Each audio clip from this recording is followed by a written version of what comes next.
You're watching the Bahamas Tonight, the Northern Edition. Good evening, all. I'm Shasheena. Rolle. As always, it is so great to have you with us. As the Progressive Liberal Party prepares to celebrate its first anniversary as the government of the Commonwealth of the Bahamas, the PLP is boasting of making significant strides in one of the country's fastest growing sectors. Joan Davis-Roll has our top story.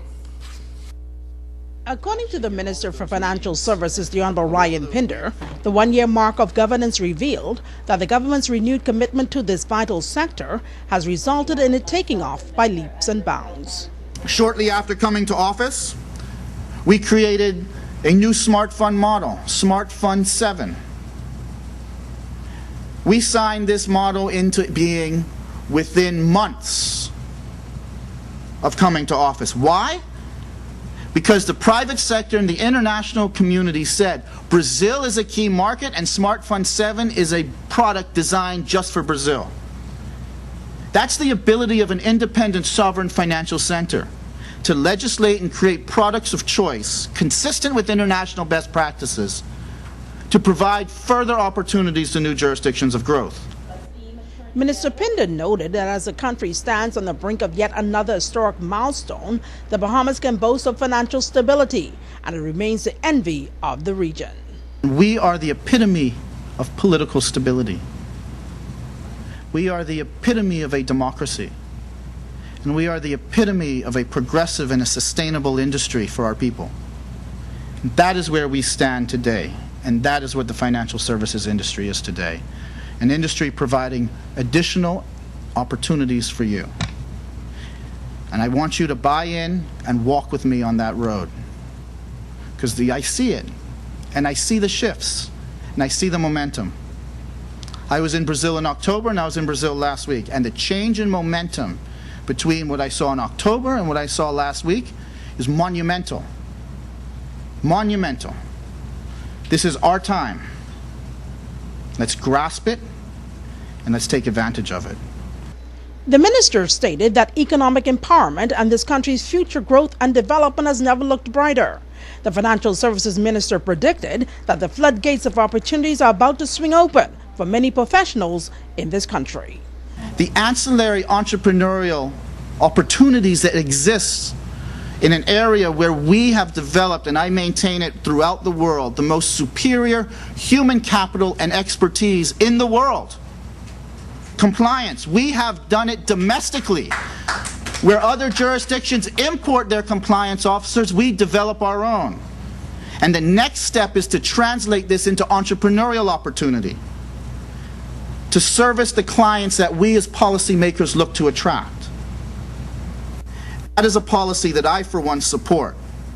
Because when we translate an industry that has now been a primary component of the development of the middle class in this country, the next graduation is to not only now develop careers in the middle class, but to develop business owners within the industry, entrepreneurial initiatives. And as we develop the sector, we have to keep that in mind. Joan Davis-Roll, ZNS Network News. Thanks, Joan. Well, some good reviews coming in from a World Bank study on the level of efficiency at the Freeport Container Port. According to the report, even though the local transshipment terminal has the highest shipping costs, the Freeport Container Port is the second most efficient port in the Caribbean. It's second to San Juan, Puerto Rico. The report, Logistics Connectivity in the Caribbean, Current Challenges and Future Prospects, also highlighted the potential growth in business that will come with the completion of the Panama Canal expansion in 2014. Now, according to the report, the Freeport Container Port, the Port of Kingston, and Colon in Panama together handles 66% of the container traffic in this region. The Freeport Container Port handles 21% of the market, which is the second largest share. And in other news, police have confirmed that 19-year-old Peter Dawkins is now in custody. The Murphytown Abaco man turned himself into police at the CDU here on Grand Bahama on Saturday. Police say Dawkins was flown to Abaco for questioning on housebreaking charges. He is expected to be flown to New Providence to face unlicensed firearm charges. And meantime, police in Grand Bahama are still on the hunt for two men wanted on serious crime charges. 27-year-old Jonathan Cooper remains at large. He is accused of the stabbing death of Paul Pablo Ferguson in Garden Villas almost 3 weeks ago. Cooper, a resident of Tamarind Street, Freeport, is considered armed and extremely dangerous. And 34-year-old Garen Lucan Gibson continues to elude police. Gibson, aka Dog, has been on the run for more than a year.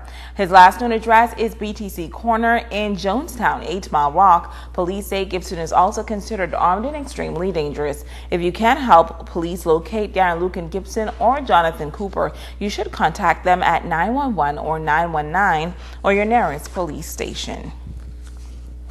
And switching gears now, stress and its effects on the mind and body was a topic of discussion during a health symposium on Friday night at the Eric Sam Center at the Church of the Ascension. Sabrina Brown has the details.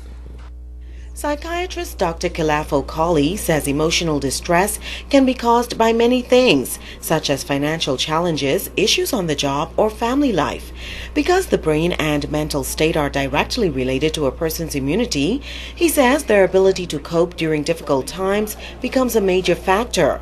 Dr. Colley says it's vital that we learn how to deal with challenging situations, as stress can lead to medical problems. And all the research coming out shows that emotional distress causes increased risk for cardiovascular disease, hypertension, atherosclerosis, diabetes, and all of the studies now are showing that the cortisol that are produced when you're under stress puts the body at stress for cardiovascular problems. According to Dr. Colley, emotional distress can also bring about behavioral issues and can lead to substance abuse. He says many people also turn to food for comfort. Most people, when they are distressed, they eat. They go for a Big Mac. They go for a plate of chicken and fries because they're distressed. They go for a big thing of ice cream and cake because that's how they deal with their emotional struggles or challenges. They go to binge eating. Okay? So you want to maintain proper nutrition. There are certain nutritional things your body needs for a sharp mind. While there is professional help for persons experiencing emotional challenges, Dr. Colley says there are simple ways to relieve the body and mind of stress. All of the studies are showing that exercise is good for lowering the pressure, the sugar levels, lowering bad cholesterol, de-stressing, producing hormones that give you a feeling of well-being. Okay, so exercise is very good for elevating the mood and the body, the sharpness of the mind, and reducing risk for cardiovascular disease. So laughter is good for healing and rejuvenating the body and the mind. Sabrina Brown, ZNS Network News. Stay with us. The Bahamas Tonight, the Northern Edition, continues right after this.